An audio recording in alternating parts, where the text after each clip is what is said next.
Welcome to Network Marketing Pro. My name is Eric Worre, and today I'm here with $1 Million a Year earner and my friend, Hayley Hobson. Hayley, welcome to the show. Thank you. How are you? I am great. Well, what I wanted to do in sitting down with you and just having a conversation is get a little bit behind the curtain.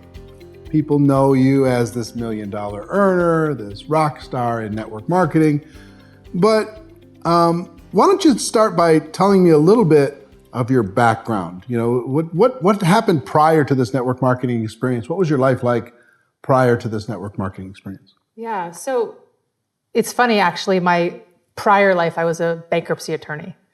And I went to law school when I was in my 20s and started practicing law immediately afterwards, and realized right away within the first couple of years that was not the profession for me. Although probably that's one of the reasons that I'm so anal retentive in my business right now, right? You kind of have to have that personality. So maybe it's helped with a level of success. But I decided that I didn't want to be in a courtroom. I didn't want to be pushing papers all day long. I didn't want to be fighting with other people. And I didn't want to be on somebody else's time schedule and work for somebody else. So I actually quit my job back then. I think I was about 30. Mm-hmm. And I called up my parents one day and I was like, I'm going to be a Pilates and yoga teacher. And I was super into athletics at the time. I was a competitive triathlete and I was looking for ways to relieve my stress and looking for ways to perform better. And so that's what I chose to do. And I thought at the time that that would be a more flexible lifestyle and that I'd be living my dreams, right? And it was a lot more fun. And I was working with people who wanted to be healthy. But I actually got really sick in the meantime. And so about 10 years into that career, I realized that there had to actually be something better than that. And what I meant by that was I was tired of working so hard for a paycheck. You know, if you didn't show up in front of your clients, you didn't get paid. And there were so many days I showed up not feeling well, having a headache, having a sore throat, just feeling like I didn't want to show up. You know what I mean?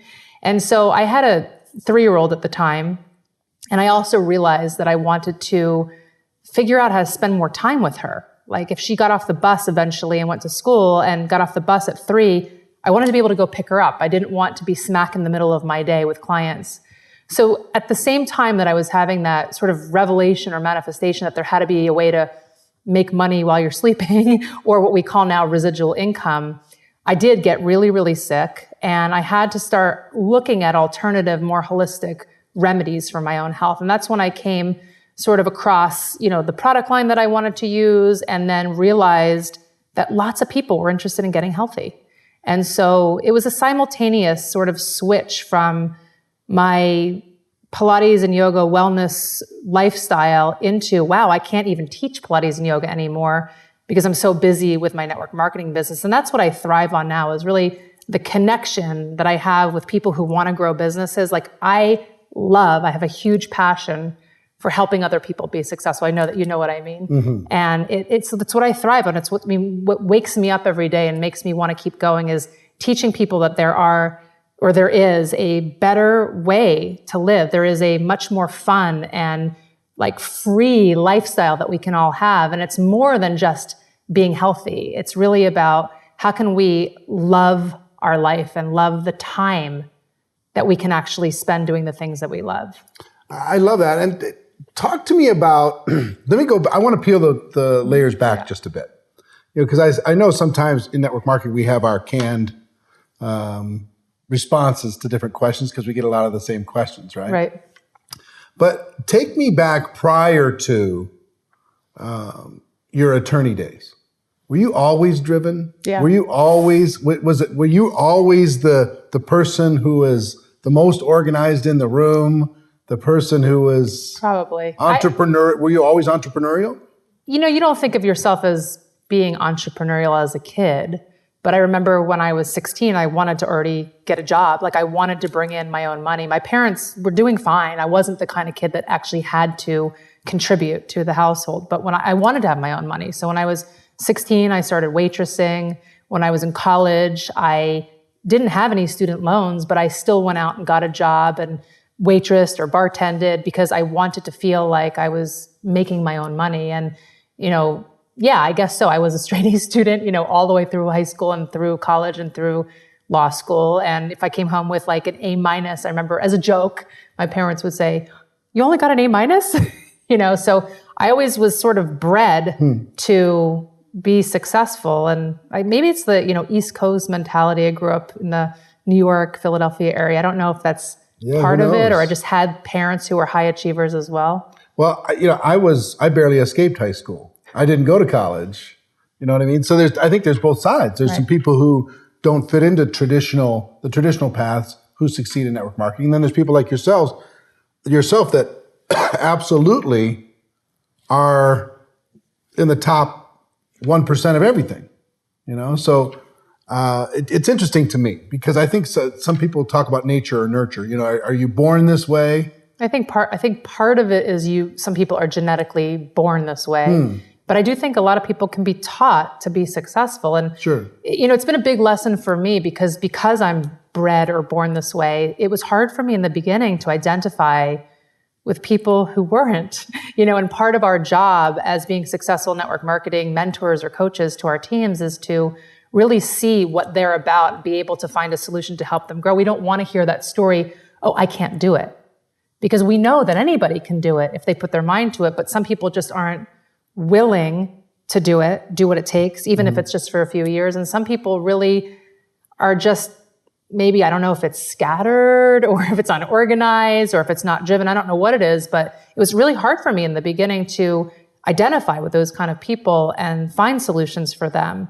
But like I said, I do believe that if you want to achieve success in anything in life, it doesn't have to be network marketing, you have to put in the work. And if you've got people around you that are successful, follow their lead. My husband, Wes, he used to be a professional world-class triathlete. And he will always say he was not the best swimmer, biker, or runner. But because of his mindset, he was world-class and ranked like within the top 3 in the world for several years in a row. So, he's a tough guy mentally. And I think that we can all put ourselves in that mindset where I want to achieve success and I'm willing to make those kind of sacrifices or compromises or whatever it is for a certain period of time to achieve them. And, some people aren't willing or some people don't believe enough in themselves. So it's just a matter of, can we help shift their mindset, and are they willing to put themselves in a position where their mindset can be shifted, right? Right. I will tell you from my perspective, I was always a poor student. I struggled in formal education. And the thing that was great about network marketing for me is there wasn't a test that I had to pass or they kicked me out. Right. I could continue to gradually get better, and the profession was patient with me. While I was a slow learner, but once I got it, I got it. Once I had it, I could circle it from a lot of different angles. I could figure it out. People like you always frustrated me because they get it like in 2 seconds. They see the whole picture. Okay, I got it. Boom. They move forward. And like you said, some people, high achievers, look at people like me and they scratch their head and they go, maybe I don't fit inside of this model. Maybe I should be a bankruptcy attorney. Maybe I should run my own yoga empire. Maybe I should create some other business. Maybe I fit better there. So it's interesting to see you doing so well, so fast inside of the network marketing profession. Talk about, you go through this, you go through high school, all A's, you go through college, all A's, you could come right out and become a bankruptcy attorney, a successful bankruptcy attorney. Well, I don't know how successful you could be your first years in the practice, right. But I was doing my job. You're doing your job. You're probably making more money than I was a lot of people your age. Yeah. I was making a 6-figure income right off the bat. Yeah, she's like, ho hum. Yeah, 6-figure income now, in my early 20s. Right. And now I realize that you can actually make a 6-figure income monthly. Sure. If you really want to. If you really want to, right. So then you say, hey, this isn't for me. Maybe it's a little too negative. I don't want to sit in the courtroom all the time. And it was boring. And it was boring. It was repetitive, right? Yeah. So then you make this huge shift, kind of from business to kind of holistic mind, body, soul, spirit type of an approach. But that drains your mind, body, and soul for some interesting reason. Well, probably because of my need to please, my need to achieve, my need to like always be the one that's making everybody feel better and putting myself out there all the time. I had to learn a lot of boundaries in this business too, because I'm the person that wants to just make sure that everybody has everything. Like, sure, text me 24 hours a day, I'll help you, And, that probably allowed me to have a faster level of success in the beginning, but with everything, oh, sure, you want to come in at 5 o'clock in the morning, I'll train you, in Pilates. But then I had to create my boundaries there. Okay, I'm not going to see clients until 8, or I'm not going to take somebody at 7 or 8 o'clock. I'm only going to work until 4. Now with this business too, I'm only going to answer my phone if you schedule a call with me and between these hours. So yeah, I'm a giver and I'm a pleaser, and that's my personality. I relate to that. And I want to ask you about that. What do you think caused the people pleaser part of your personality? If you really had to look back, because I've been a people pleaser my whole life, and creating boundaries is really a challenge, has always been a challenge. As far as somebody could take advantage of me really easy because they could push that button. I think it's heritage, to be honest. Really? Yeah, I think it's, growing up with the family that I grew up in, that sort of East Coast. I'm from a Jewish background, and my mom, I always felt like I had to please everybody. Like it was that guilt trip. You know what I mean? I know that's being like hugely generic or. But it's your story. But it's that's where I think it comes from. That need to, oh, it's your brother's birthday, you better call him. I'm like, well, I already did call him, but then, you should call him again. Right. That kind of like making sure that I'm always doing what my parents are telling me. Otherwise, there's that really huge guilt trip. So you feel the shadow of that still? I do. I'm the person who, like, if 4 of us are going out to dinner, I'm like, who else is around that we can invite? Who feels lonely? I was like that all the time growing up. Like, how can we add more to the party to make everybody feel welcome, Wow. All right. Well, good. It's interesting to kind of explore that, because I've experienced the same emotions and same feelings. And sometimes it can help you achieve, because you want everybody to be happy as best you can, but it also will stress you out because you can't ever win that game. Right. Not everybody's not always going to be happy. Right. So fast forward, you're sick. You find your health and your body. You've been giving so much that you have nothing left for you. And you get introduced to network marketing. Tell me about the feeling of looking at the business of it. Okay, so first I'm going to backtrack a little bit from that, because I was actually exposed to network marketing, I think at least twice before I landed where I am, but I didn't know it was network marketing and I didn't understand the business. So my first impression was actually not that great. And I think that sometimes people like us who are in the business are actually not in love with the business yet. And so there may even be embarrassed by the business. So their approach to how they approach you and the way that they bring you on is sort of like kind of taking you away from what it really is, because they're almost like apologizing. Yeah. So the first time I was introduced to it, and the second time, it was kind of skirted around what was really going on. Sneaky kind of? Yeah, almost? A little bit sneaky, but also like, hey, we're going to get all these people to do this, cleanse or detox. And I didn't understand that it was like, what we're really doing is trying to get people on this product. And it's not like about, what we've made up to sell the product. It's like, the product itself. So both times that happened. And then, all of a sudden I'm on an auto ship and I didn't understand it. And I didn't understand the need to be using those products every single month, because nobody had really explained them to me. It's like, okay, well, I'm going to do this cleanse or detox. Do I need those products every single month? And all of a sudden I've got stacked up boxes that are coming in and I haven't opened the box before. So I believe it was really in the lack of education that I was given by the people that introduced me. And then and no business skill, like hey, this is how this business works. Not just, hey, you're getting product every month. And by the way, if you know anybody that you want to share it with, right? So the third time I was introduced, I actually was trying to work one of those network marketing businesses. And I actually came on as a customer in the company that I'm with now. And I really loved the product and actually saw the need to be doing auto ships and wanting to be educated more about the product. So I actually sort of was trying to do 2 at the same time. And then after about 3 months, chose the one that I'm with and realized, look, you can't do 2. You're sort of diluting your own audience. So I focused primarily where I am. And that was my first experience. It was kind of like, negative in the beginning. And I didn't know how to approach it because I didn't have mentors and I didn't have leaders. And once I sort of fell in love with a specific product line, and hey, this can work. Let's really dive in and find out what tools we need and what skill sets we need to up level so that this can be a real business, which is also another issue. I think some people come on and they don't realize that network marketing is a real business. It's sort of like, oh, I like that skincare line. I'll add it to my existing business. And maybe they're happy making $500, $1,000, I don't know, a month. Maybe that's great for them, but it actually is okay in this world today to be doing multiple businesses. I'm sure you're doing multiple projects and businesses at the same time. I am too.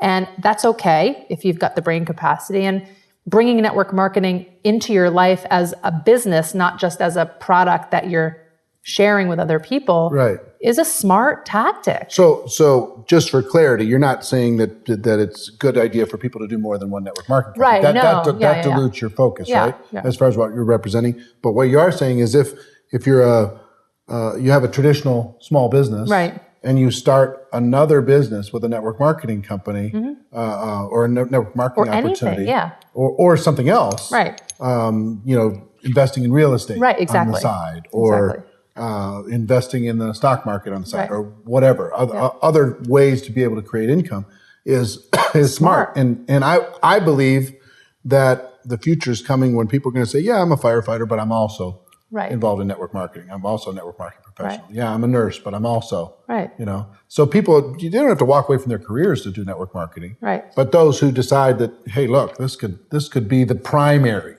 What happened for you is this went from maybe a secondary kind of nice little thing, and it switched over to the primary focus. Like I used to say, I'm a holistic health coach, And now I say, oh, I'm a professional network marketer. And I'm proud of that, and I feel good about that. And it's okay to be like that. And if I want to invest in another business outside of network marketing, that's great. And what I also think happens to people who are successful in this business, like, look, let's face it, this is the ultimate networking business, right?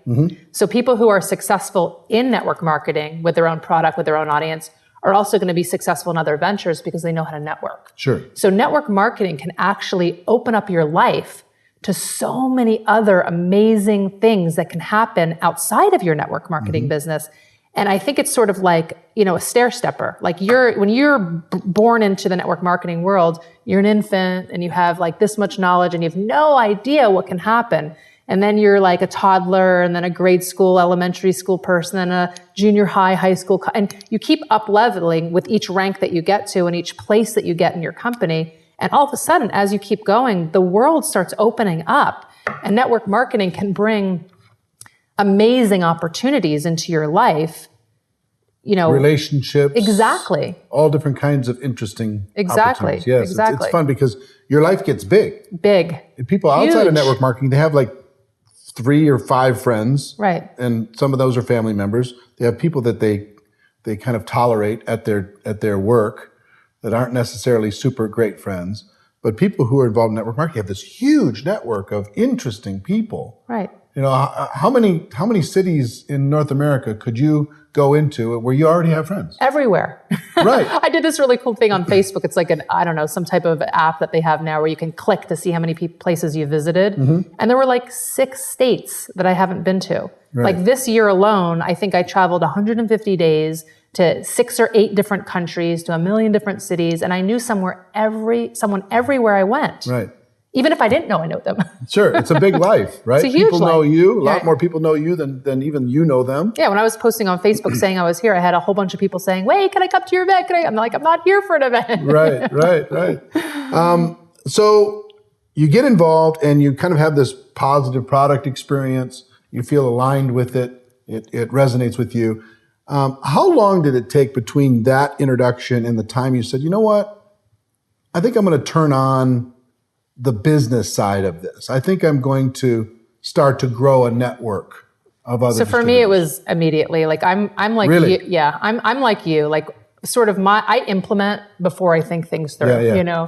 So it's like I have an idea, and I kind of maybe knew in the back of my head that I think I'm going to try and see what happens, but you don't necessarily make that commitment in your mind. But I got my product, And I just started saying some things about it on social media, and then boom, boom, boom, boom, boom. Lots of other people that were in my world, health coaching, teachers, et cetera, health and wellness, they wanted to jump on board. So I thought, wow, this is an opportunity for sure.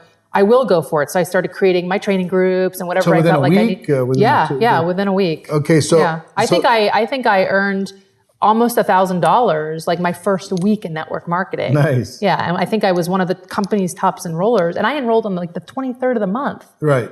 So approximately, how many people did you share it with in your first, say, 30 days? Probably more than I know, because I was talking about it in Facebook groups, and I was talking about it on Facebook. So, there's probably literally thousands of people that I was sharing it with. Personally, how many were you sharing it with? So I did send some emails out personally to dozens of people that were in my warm network of friends, and I got rejections from everybody. Really? And so that's actually something I want to talk about with you, please. Because I feel like a lot of people say that network marketing doesn't work or it's not for them because they don't have a network. And I think that that's honestly BS because our job, if we want to be good at this industry, is to learn how to create networks.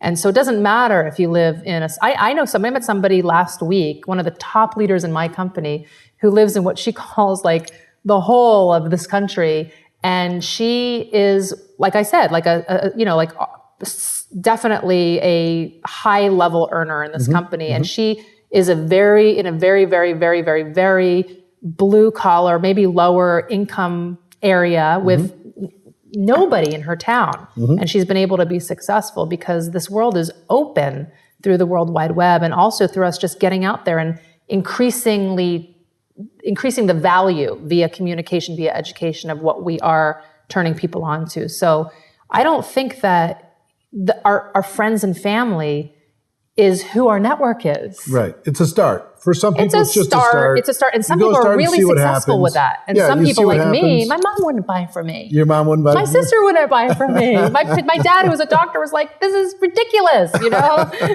So I had How did that make you feel? Horrible. Yeah. It took my family like 6 months or more to even try my product. And so... Yeah. And my husband said, stay away from our friends. Like, I don't want you to be that person that's like, going door to door, ruining all of our relationships. So now, eventually your friends got involved and eventually your family got involved. Yeah. But that close friends and family are what I like to call hot market. They know you too well. Exactly. And because of that, they're not going to cut you any breaks at all. Right. They give you actually an extra hard time. Right. So there's ways that you can approach those people. Just ask them, hey, to support your business, help you launch your business. Take the opportunity off the table. You're not a prospect. I don't even care. If you join my business, whatever, it's not. That's not super important to me. You know what I mean? Right. Just pull it back a little bit, because everybody's been hit by the family member that joined something. Right. And races through the family. Right. And and friends, you don't want to ruin the relationships with your friends by bringing them into deals that they think are not great deals. So what I found is that as my level of success increased, I had people popping up from high school. I had people popping up from college, from law school, from all these different places in my life saying, hey, what are you doing? I want to get involved. Like literally 2 weeks ago, I had a girlfriend from high school who I haven't seen in, I don't even want to tell you. I mean, it's been probably like over 20 years, right? Who's now in my business with me. And it's awesome to like reconnect with those people. But had I reached out to her in the beginning, she probably would have been, actually, I probably didn't even know where she was. Right. But had I reached out, she might have been one of those people who said no. So my advice to people is, if you love something and you believe in it, go with your gut. Go with your gut and also be patient. Yeah, be patient for sure. Be patient, because everybody in your world is going to end up knowing what you do anyway. Right. You don't need to race out there and, be like the little dog peeing in every corner of the house, because you're super excited. You can go out and let people know what you're involved in a classy way, in a professional way that invites them to ask for more information, but doesn't push it down their throat. Right. Right. And at the same time, you were very successful using social media to kind of tell the world who you were, what you stood for, and cause them to be curious about what it is that you were involved in. And they started to reach out to you, and you started to have through whether it was Facebook groups or just your Facebook page and how you were living your life, people started to be attracted to what you were doing, and you added a lot of people using that kind of a new way of grassroots. Social media is really powerful. I mean, we have billions of people that are using the internet these days, and billions are on Facebook too. It's the biggest platform. So there are ways to be on Facebook and be a scumbag, and just be trying to sell a product. And there's ways to just tell the story of your life and pose curiosity, which is, what I would do even if I showed up at a dinner party. It's not like I would show up at your house and be like, hey, who wants to buy, you'd show up and you'd talk about things and you'd be friendly and you would, inspire people to want to get to know you better, and therefore questions would flow. And that's how social media works too. So sometimes you might be posting an image, or sometimes you might be posting an opportunity and people might read it. And sometimes you're just telling the story of your lifestyle and people are curious and they feel that energy and they feel that, wow, she's happy and she's successful and I want to find out more. And the thing about Facebook or about social media is you have to be patient with that too. I have a girl who used to work with me when my 6-year-old was born. She was my first nanny, and she worked for the first year of my life, of Madeline's life with us. And I haven't talked to her in a couple of years. She just reached out a couple days ago. She just had a baby, and now she's interested in the product. And she's been seeing it for years online, but she just wasn't ready until now. So you have to be patient, whether it's in person or whether it's on the internet. I think that one of the common mistakes or sort of downfalls of people's network marketing career is that they give up and they give up fast. And if you are going to be consistent, realize that it takes time to build this business. And for most people, it doesn't happen overnight, right? Because most people aren't willing to go full time and work 40, 50, 60 hours a day. I mean, a week, right? I probably would. I actually probably would work 40 hours a day if we had 48-hour day. But most people aren't willing to do that. So they're kind of squeezing the network marketing business into the nooks and crannies of their life, which is a great way to do it. And it's also one of the amazing things about network marketing. Like, oh, you have a half-hour drive to work? Great. Get on some calls and mentor your team, or check in with a friend and catch up with them. That's how you can build this business. But also realize that you're not going to be making $1 million overnight. And obviously, the more hours and time you spend in, the faster it will grow. But if you stick it out for 3, 4, 5 years, that's when it's like a stock investment. Right. You have to be patient. It's a long tail business. Who invests business in something and expects to make 100% return overnight? Well, some people. Right? I mean, the stock market just went crazy, down last week, right? And I'm talking to my husband, I'm talking to my brother, who's my financial advisor, and I'm like, oh, crap. And my brother's advice was, awesome, this is a great opportunity to buy, right? And everybody else is looking at it like they lost money. You just have to stick it out. Right. Now, let me ask you, what I see too much on Facebook especially, is somebody gets involved in network marketing. They get so excited. Right. And so every post is, join my business, buy my product. This is great. Join my business, buy my product. This is great. And it gets really boring. It gets really kind of annoying. I understand they're excited.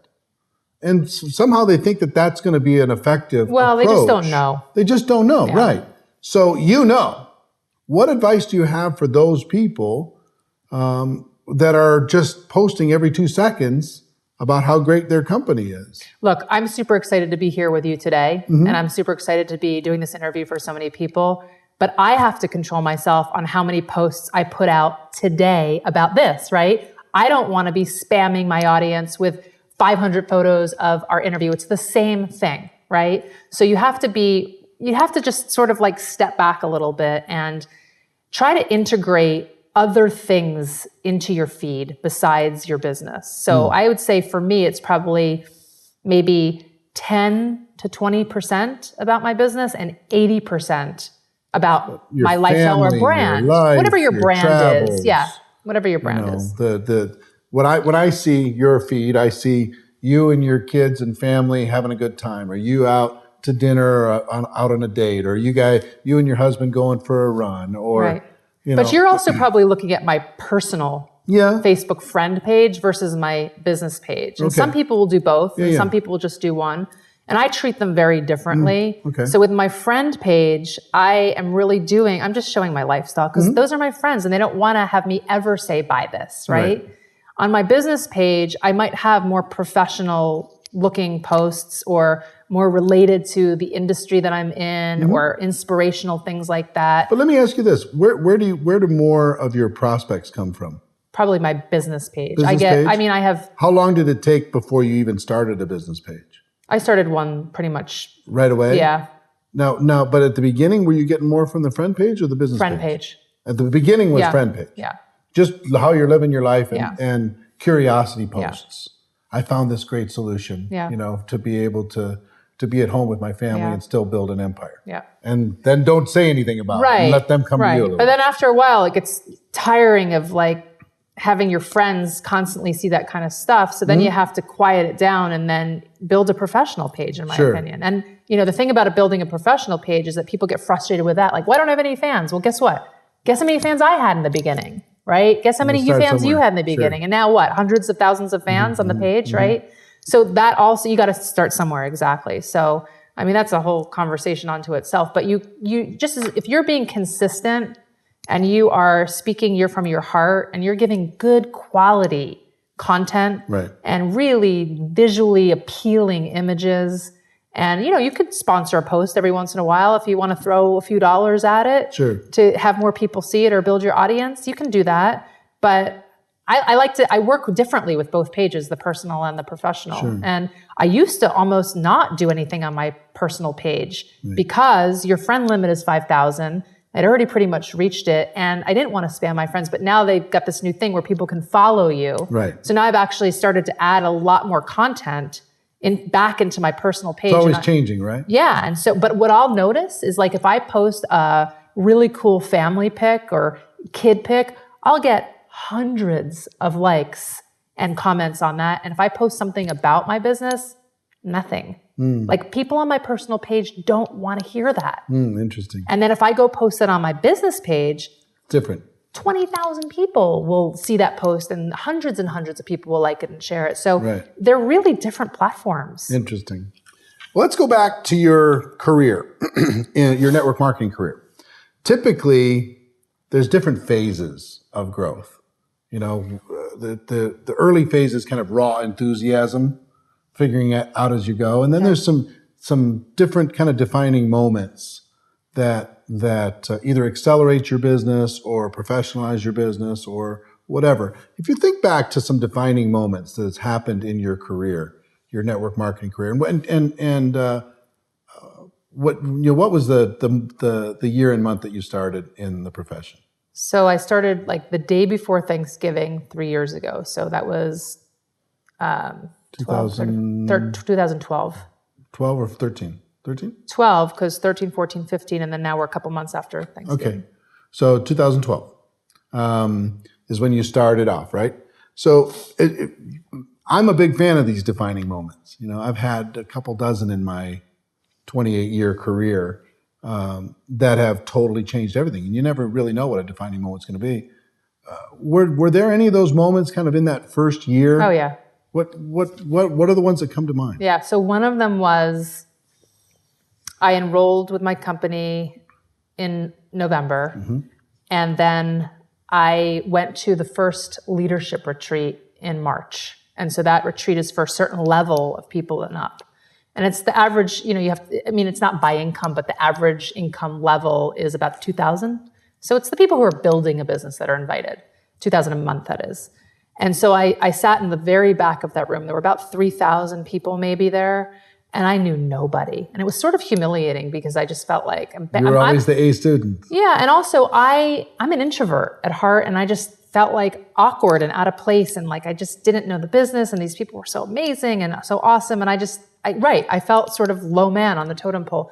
And I sat in the back and I, made little cliques of friends around me, those couple of days, and met a few people in my upline that probably didn't care less about me at the time, and I watched speaker after speaker on stage, and I thought to myself, wow, I can do this. Like, they are just regular people who had a vision, and now they're making $25,000 a month. And I thought, oh my gosh, I could be making 25. Like, that didn't even seem feasible to me at the time. But after watching those presentations on stage, that was a huge defining moment for me. And I sat there and I thought, I am going to be on that stage next year. And I was. And that was the next defining moment because I Talk about that. was invited. So actually before that year, I was invited to speak. So the leadership was in March and I was slowly growing my business. Another defining moment was when I first got my first check that was like a 6-figure income a year check. And I was blown away that these checks were growing every single month and that there was a check that was literally over 5 figures in my, back office or whatever. And so that was huge. And I remember I was doing an event in Chicago and I called my husband, like, you're not going to believe this. Like, this is what I made today, And he was like blown away. And then it just kept going up. And so then I went to an event in my local area that our vice president of leadership development came to, and she asked me to speak at. And I had never done any public speaking. This is before I got on stage at the leadership event. And there were going to be about 400 or 500 people in the room. And I thought that was a lot of people. And I was nervous and I was sweating and I didn't know what I was going to talk about. And I thought also, why do these people want to hear from me? So what? There are so many other amazing people in this industry. And the presentation that I did it really went over well. And then that was another defining moment for me Built because some confidence, exactly. Right? And then she asked me to teach that same presentation on our incentive trip just 2 months later. And now we've got 400 to 500 people in the room, but they are the top leaders in the company at the time. And again, I thought, who am I? Like, we've got these, presidential diamonds up there, and I was a diamond, and then it goes blue diamond and presidential diamonds and above. I'm never going to be one of those people. Like, why do they want to learn from me? They've got more experience. And again, I'm like shaking the whole time and I'm sweating and I'm giving my presentation and I feel like this small, and they liked it. And that was huge confidence builder by me because I realized I actually have some good insight, even though I'm newer in this business. And so, just because you don't have the experience doesn't mean that you're not going to be good at it or that you don't have something insightful to say. And, my sister has been in my business for the last 2 years. I brought her in 2 years ago and she wanted nothing to do with the business necessarily. She's a TV producer. She's been in the industry for 20 years, super busy, single mom in New York City, crazy life.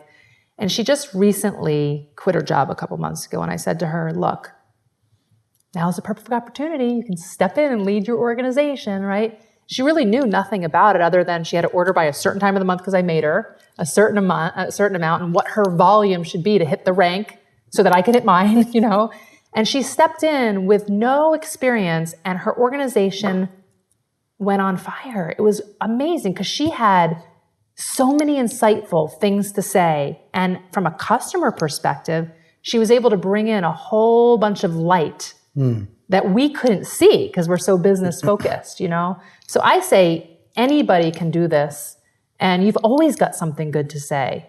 You've always got something insightful to say. So those were my few defining moments that.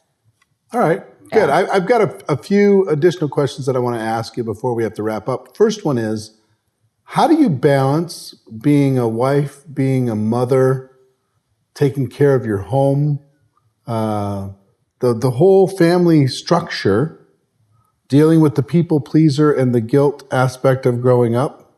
There has to be some mom guilt that's part of that scenario, and still build such a huge empire, $1 million a year income in 3 years. How do you balance that? So again, I think it's going to be, those steps. I didn't go from here to here overnight. So you're constantly growing and you're constantly taking on new responsibilities, new work, new challenges, more travel, and also you're making more money so you can also have more support as you continue to build bigger. In the beginning, it was hard. I'm not going to lie, right? I mean, I would wake up in the morning at 5, 6 o'clock in the morning on fire because I had so many ideas, and I'd get my kids off to school, sit at my laptop, and when I had to go pick up my daughter at school, that's when my day sort of ended for an hour or two. And then I'm hopping in the bath with her at 7 o'clock because I haven't showered yet that day. And I'm eating potato chips for dinner because I don't want to take the time to cook. And my kids aren't eating anything, That's an exaggeration, but you know what I mean? Yep. And my life was on hold for like the first 6 months. It was really crazy. And I was lucky that my husband was super supportive. He's always really supportive of anything that I do. And he is a great dad, and he's a huge help, and he has a flexible career himself as a real estate agent. But we did hire, a cleaning lady, and we did hire, part-time help if we needed it with the kids. But it was not easy. I just decided that was a choice that I was going to make, knowing that I was going to be. It was a season. It was a season. And then, things always calm down for a little bit. And you kind of, like you talk about, you go in and out of balance, right? And so sometimes they're super chaotic, and then sometimes you can chill out.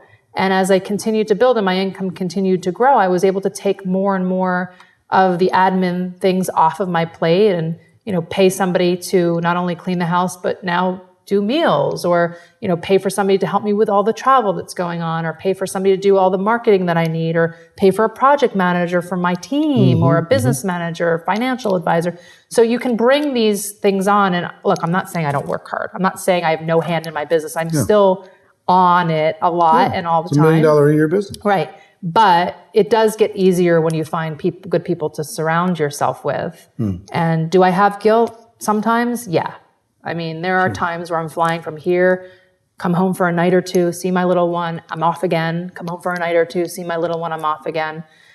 It's hard. Yeah. It is hard. I try to bring her with me sometimes, and I try when we're home to do the best mommy things with her. The night before I left to come here, we did a sleepover in my bed. Like, that was super fun for her, And so I'm the one that gets her from school. I'm the one that still takes her to activities. I don't pay anybody to do that, because that's the stuff that I want to do.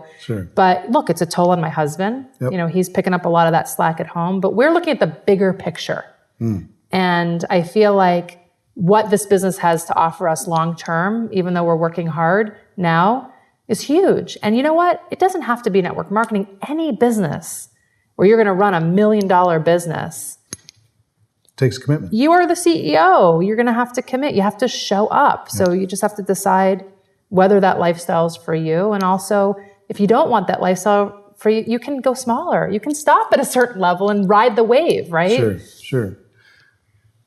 What do you think? There's a lot of people involved in network marketing, involved in your company, that have been involved the same amount of time you are and aren't earning what you're earning. Yeah. Some people have got involved that aren't earning anything. Right. Some people came in and left. Some people came in and earned a little bit. Some people came in, maybe they're earning 6 figures. You're earning 7 figures. What do you think is the difference between you and them? Commitment. I really do think it's commitment. I think that, because I was in these other short-time network marketing careers and didn't understand what I was doing and wasn't tapping into possibly what was the resources that my team or upline leader had, or getting on calls or doing events, I can tell you I wasn't doing the steps that it takes. And I think that if people do those steps, it's like the daily action steps that everyone has to do, right? If you're doing them, the daily, the weekly, the monthly plan, it really is a canned formula. It doesn't matter what company you're in, right? We all have to do the same things. Sure. So if you have that level of commitment and you can do that, I don't know how your business could not be making you money. Now, are some people going to be more dynamic than other people, attract more people? Probably. Are some people going to answer their phone at 10 o'clock at night or turn their phone off at 5? Probably, right? Are some people going to be willing to get on planes and fly on a red eye from Hawaii back to Denver and then another red eye the next day to Manchester? Maybe. Right? So it's just your level of how far do you want to push it? And if you're going to put in some type of level of activity, I don't know how you can't be making money. Is it worth it? Oh yeah. My life is amazing. I mean, it's opened up so many relationships and doors of opportunity for me. And I'm having so much fun. Good. Well, let's do this. What I'd like you to do is look right into that camera, and the people that are listening to this or watching this they want what you have. They want the brass ring. They want to become network marketing professionals. They might have some fears. They might have some doubts, concerns. And what advice would you have for the audience that's watching today that wants to go live the big life that you're living now? What advice would you have for them?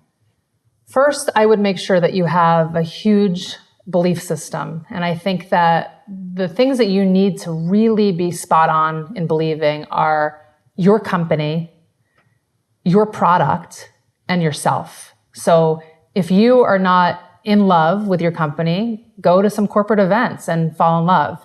If you're not in love with your product, start using them more and see if you can fall in love and get educated. And if you don't have a firm level of belief system in yourself, then there are dozens and dozens and dozens and hundreds of tools online now, or webinars or audios or videos or books or live events that you can go to start developing this belief system in yourself. And then the next thing that you have to do is get out there and do the basic, what I was talking about, action steps. And every single person who comes into this business has what we call a sponsor or an upline or an enroller or something like that. And even if that person isn't actively building a business, there has to be somebody, I promise you, in that chain above you that you can reach out to and tap into some level of support and resources and tools that are specific to this business and this company that you need to learn how to do. Like, I wouldn't decide I'm going to be a doctor and not go to medical school. I mean, it sounds crazy, doesn't it? I'm not going to go practice law and not go to law school. So people have to treat this industry like a profession. And that means get educated and learn how to do this industry. It's no different. This is not what are they calling it? The Powerball jackpot right now, right? It's a real industry and you must get trained. And I'm sure there are dozens of resources out there that your company provides, that people like Eric provide. And there are a lot of skill sets that you need to learn. And if you can go get them and apply them and practice them, you will have success. And if you sit there hoping that it's going to happen for you, I don't know, maybe it will be the Powerball, maybe it won't. Yeah, right.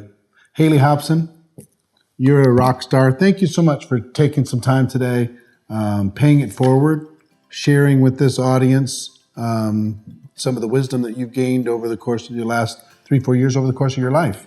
I'm sure that what you're going to do in the future is going to far surpass what you've done so far. So I really appreciate it very much. I appreciate you having me here, and I hope so, because I really love making a difference in other people's lives. And the more we can bring in, the more we can give out. Love it. Ladies and gentlemen, that's our show. If you liked what you heard, you liked what you saw, please like, share, tell a friend, let people know about this, get the message out there. Hayleys' message is an important one, and I think a lot of people should hear it. So, ladies and gentlemen, our wish for all of you is that you decide to become a network marketing professional, that you decide to go pro, because it is a stone cold fact that we do have a better way. Now let's go tell the world. Everybody have a great day, and we'll see you next time. Take care. Bye-bye.